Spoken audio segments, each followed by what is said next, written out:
Bonjour les amis, j'espère que vous allez bien. Mais écoutez, voilà, je vais faire la vidéo de fin du premier périple de Saint-Jacques-de-Compostelle. Un peu plus de 2000 km de parcouru finalement, donc c'était plutôt top. 2000 ou 10 000, après c'est juste une question de temps. Donc si je suis capable de faire 2000 km, je suis capable d'en faire beaucoup plus. Et ça c'est quelque chose qui restera ancré en moi parce que je n'avais aucune certitude au départ quand je suis parti. Donc je m'étais bien entraîné, ça c'est une certitude, mais en tout cas j'avais la volonté de faire ce voyage là aussi, mais j'avais aucune certitude. On n'a jamais d'ailleurs aucune certitude dans tout, je pense. Et puis voilà, symboliquement, qu'est-ce qui a changé pour moi? Quasiment tout.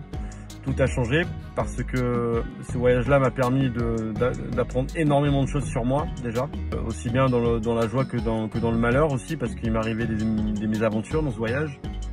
Voilà, aussi d'être parti seul finalement, ça. Au départ, j'en avais un petit peu peur, mais finalement, ça a été la meilleure des choses. Je pense que seul, du coup, quand on est seul, du coup, on est obligé non seulement d'avancer, mais aussi d'aller vers les autres et de se débrouiller tout seul aussi. Donc ça, c'est quand même quelque chose aussi qui est pour moi fondamental. La première leçon de vie, je l'ai pris assez rapidement avec la petite Claire qui était en chaise roulante. C'est vrai que ça a remis beaucoup de choses en place. Moi qui étais sur mon vélo et elle qui était dans sa chaise roulante, voilà, c'est vrai que c'est une première grande leçon de vie que j'ai prise. C'était avec cette petite qui s'appelle Claire. La deuxième, ça a été avec un homme qui avait 64 ans, je crois, et je crois que ça faisait 10 fois qu'il faisait le chemin de Compostelle à pied. Et lui, sa vie, c'était le chemin. Donc symboliquement, c'était quand même quelque chose d'incroyable. Mais c'est vrai que j'ai pris beaucoup de leçons de vie parce que toutes les rencontres qu'on faisait, elles étaient éphémères. Mais c'est vrai que éphémères, ok, mais en tout cas, elles avaient du sens. Et je pense que finalement, en tout cas, je pense que le chemin que j'ai parcouru, c'est le chemin de la vie en accéléré. Et c'est vrai que ça m'a permis, c'est ce que tout le monde me disait au départ de ce voyage, et puis au fur et à mesure du temps, que ce voyage-là faisait grandir. C'est une certitude. J'étais un jeune ado, maintenant je suis un homme, et avec des convictions. Je sais ce que je veux dans la vie, je sais ce que je veux plus surtout, mais en tout cas, aujourd'hui je sais réellement ce que je veux. Et ça, pour moi, c'est quelque chose de très important. Voilà, les rencontres, même si elles étaient éphémères, elles avaient énormément de sens parce qu'il n'y avait pas de filtre. On était qui on était, et puis il n'y avait pas besoin de jouer un rôle, comme on joue très souvent dans la société. Et c'est vrai que ça, pour moi, ça n'a pas de prix. Du coup, on était nous-mêmes, simplement nous. Et ça, c'est pour moi quelque chose de vraiment exceptionnel parce que on était vrais, sincères. Et dans les relations aussi, c'était la même chose. C'était vrai et sincère. Et ça, c'est quelque chose de vraiment énorme. On n'est pas obligé de jouer un rôle comme on joue dans la vie. Donc voilà, après c'est vrai que j'ai enchaîné énormément de kilomètres. J'étais après passé au départ du périple à 50 km par jour, et puis après je suis monté à 80 et j'ai fait des pointes jusqu'à 130 km. Voilà, avec toujours le même sentiment de liberté absolue. Et, on est sur un vélo, on n'a aucune contrainte. Voilà, donc aujourd'hui, par rapport à ça, il y a pas mal de choses qui ont changé aussi. J'ai 4 choses qui sont pour moi essentielles aujourd'hui dans ma vie, c'est boire, manger, dormir, bien dormir et surtout manger équilibré, bien dormir, boire, manger et faire du sport. Voilà, je pense que si on fait ça dans nos vies, tous, en tout cas moi c'est ce que je pense, déjà notre esprit sera déjà dans un bon chemin. Voilà, après le reste, pour moi c'est du plus. Que ce soit l'amour ou l'amitié, pour moi aujourd'hui c'est vraiment du plus. C'est pas quelque chose que je vais rechercher, mais si je l'ai et si ça arrive vers moi, écoutez, je le prendrai les bras ouverts parce que aujourd'hui j'ai un sentiment d'être un être relativement accompli et j'ai besoin de personne pour combler un manque que j'aurais en moi. Je pense qu'aujourd'hui j'ai les clés en tout cas pour m'accomplir personnellement seul. Si les choses arriveront dans ma vie, ça sera un plus. Ce sera pas quelque chose qui viendra combler un manque que j'ai en moi. Ça, c'est vraiment des choses que j'ai vraiment ressenties et que j'ai appris aussi à maîtriser. J'ai appris à maîtriser mes émotions, à contrôler mes émotions. Et aujourd'hui, je sais que si j'ai des décisions à prendre très importantes, eh bien les décisions, je les prendrai pas sur le coup de l'émotion parce que c'est jamais les bonnes décisions. En tout cas, je pense. Si j'ai des grandes décisions à prendre, je partirai tout seul pendant quelques jours, 2-3 jours dans la forêt. Et une fois que j'aurai pris la décision que je pense la bonne, eh bien, je la prendrai. Sans aucune influence extérieure, hein, que ce soit la famille, les amis, même s'ils sont toujours de bonnes visions, on va dire, c'est pas forcément vision, mais de bonnes intentions. Ce qui est bon pour eux n'est pas forcément bon pour nous. Donc voilà, donc c'est vrai que ça m'a appris, le chemin m'a appris aussi du coup à prendre du recul et jamais prendre une décision sur le coup de l'émotion. Voilà. Je l'ai fait quand j'étais perdu, parce que j'ai eu des moments assez difficiles. Je me suis perdu en Galice, à peut-être 200 km de Santiago. Ça a été assez difficile parce que c'était le col le plus difficile du périple. Et du coup, une fois arrivé en haut du col, j'avais fait une vidéo par rapport à ça. Je m'étais mis à pleurer parce qu'il y avait beaucoup de choses, beaucoup d'émotions qui avaient apparu à ce moment-là. Et puis il y avait 3 chemins. Donc évidemment, j'en ai choisi un parce que c'était très mal indiqué à cet endroit-là. Et le chemin que j'ai pris m'a poussé 15 km de descente. Et puis je suis arrivé dans un hameau avec, j'avais l'impression que c'était des gens, c'était des consanguins. Je savais vraiment, on aurait dit que j'avais rien à faire là et que dès qu'ils m'ont vu arriver, ils ont mis le masque. Enfin, ça a été assez perturbant. Ils m'ont dit non, c'est pas là, il faut que tu remontes. Donc je venais me taper 15 km de descente, donc je suis remonté, j'ai fait les 15 km de montée. Et puis arrivé là-bas, donc il y avait donc plus que 2 options. J'ai choisi encore une option qui était pas la bonne. Et là je me suis vraiment perdu, et vraiment perdu pendant 24 heures, donc toute la nuit. J'avais perdu mon sac de couchage, j'avais plus d'eau. Le téléphone ne passait pas parce qu'il y avait une tempête de vent, de pluie, de brouillard, etc. Il faisait très froid, il faisait 5 degrés. Et j'avais des amis qui m'avaient donné une couverture de survie quelques jours avant.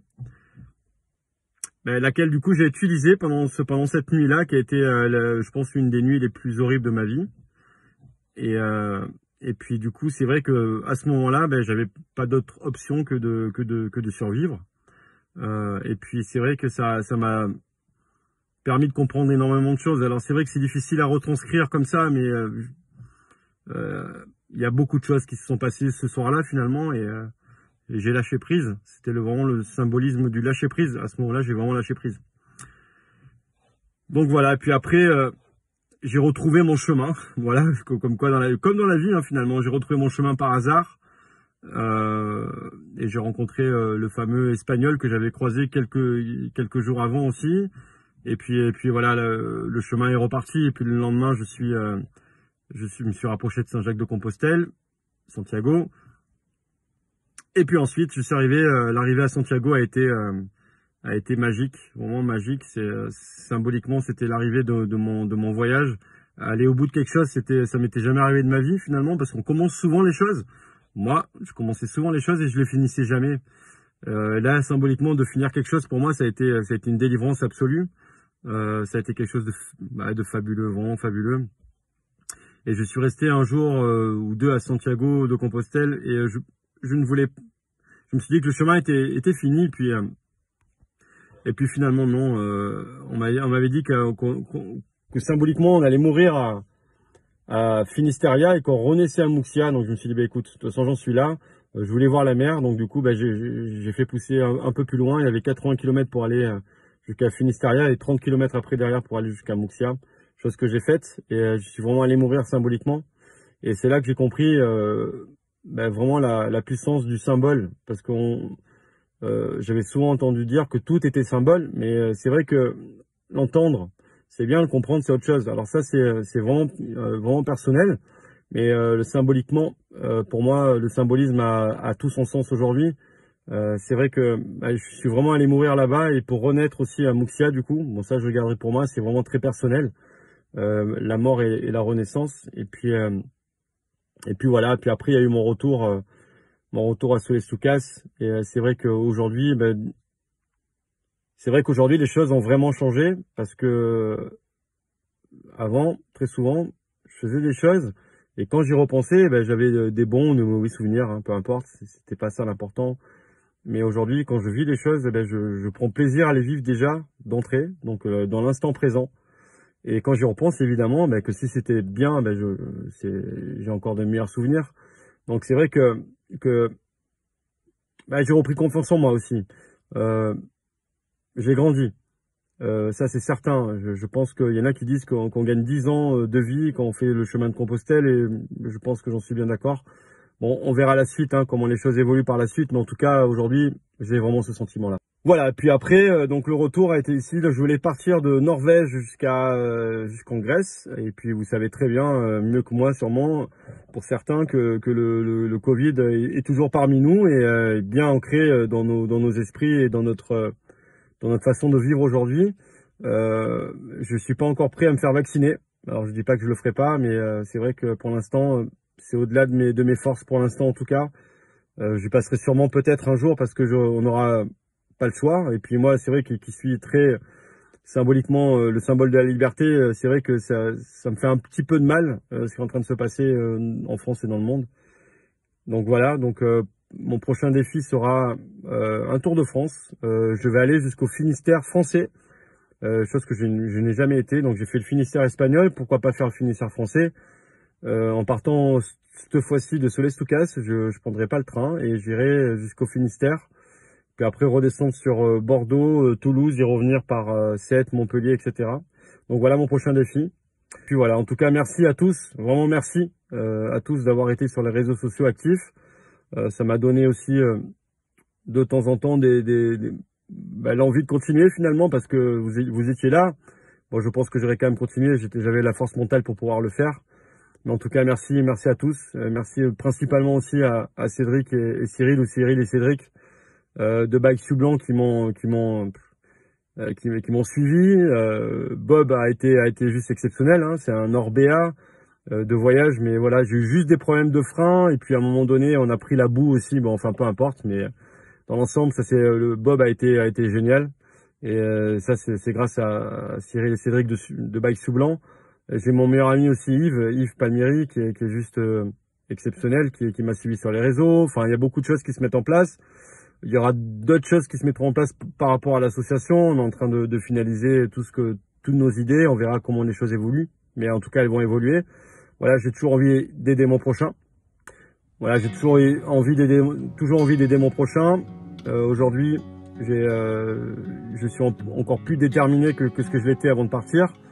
Parce qu'aujourd'hui, je sais que tout est possible. Dans la vie, tout est possible. Il suffit d'y croire. Voilà, donc je sais qu'il y a un frein principal, c'est la santé. Mais à partir du moment où vous avez la santé et tout le reste, je pense qu'on n'a pas de souci à se faire. Mais c'est vrai que ceux qui ont perdu la santé, je pense à eux, je pense à vous, pour que vous la retrouviez le plus rapidement possible, parce que la vie elle est belle quand même, elle mérite d'être vécue. Et voilà les amis, je vous embrasse, passez une belle soirée. Et puis de toute façon, à très bientôt pour les prochains défis. Je partirai, je pense, entre fin juillet et début août.